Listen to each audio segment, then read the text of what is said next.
If a low-carb diet works for weight loss, why not also keep your fat intake low? This is a common question, and it's easy to see why it's a point of confusion. After all, since a low-carb diet puts your body in a fat-burning state, it seems like it would be a good idea to stop eating fat so you burn off body fat. This thinking has some logic to it, but it also has some problems. My husband Keith and I sat down to discuss why a low-carb and low-fat diet will not get you the fat-burning effect that you want. Okay, so number one, if you go, and I hope I don't go out of order, but... I'll follow your lead. All right.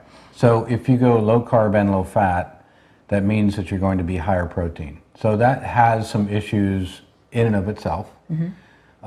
Protein is not a great source of energy for the body, and your body is going to want energy without having fat or carbs.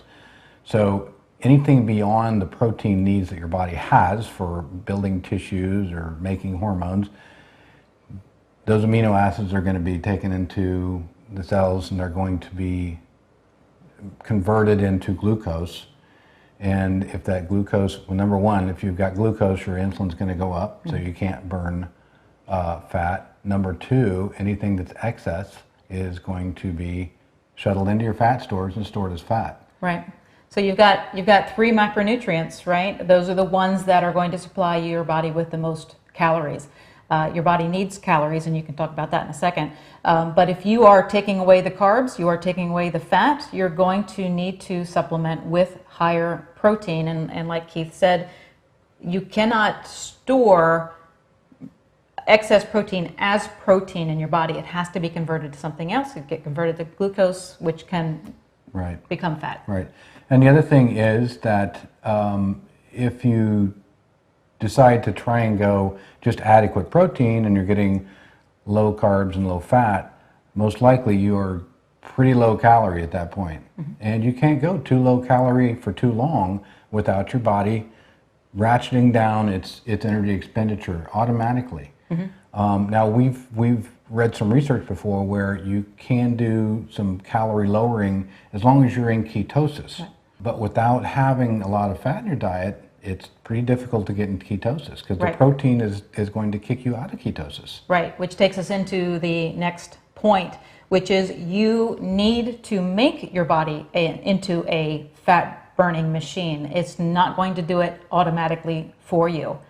So there's 2 ways your body produces energy, and this is all done inside your cells and those little power generators called your mitochondria. So that those little mitochondria can take in, it's a simplifying a little bit, but they can take in 2 sources. They can take in glucose and they can take in fatty acids.